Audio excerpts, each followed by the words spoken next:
সবাই কেমন আছো? আশা করছি সবাই খুব ভালো ও সুস্থ আছো। প্রতি বছরের মতন এই বছরও বিয়ের ডেটগুলো আমার একটাও ফাঁকা ছিল না। না না, আমি কাজের কথা বলছি না, কাজ তো ছিলই। যারা জানে আমি নেলসের কাজ করি, সেই কাজ তো ছিলই, তার সাথে ছিল বিয়ে বাড়ি।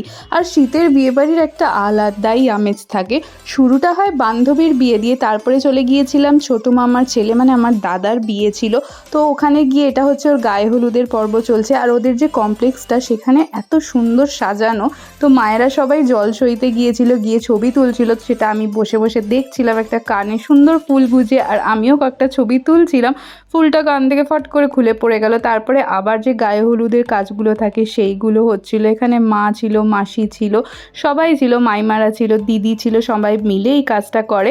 আর ওর বিয়ের টাইমিংটা না খুব তাড়াতাড়ি ছিল না, অনেক দেরিতে ছিল, আর আমাদের যেতে হবে অনেকটা দূরে। তো সেই জন্য দুপুরবেলায় রেডি হয়ে যায়, তারপরে আমরা রওনা দিয়ে ও বেরিয়ে যায়, আমরাও বেরিয়ে যাই। আর এখানে মাঝখানে ব্রেক দেওয়া হয়েছিল, মা মুড়ি খাচ্ছিল আর আমি হাত বার করে মুড়িটা চাইছিলাম। আমি নিচে নামিনি তার একটাই কারণ, যেহেতু আমি লেহেঙ্গা পরেছিলাম, আর লেহেঙ্গা পরেই ওঠানামা করা যায় না।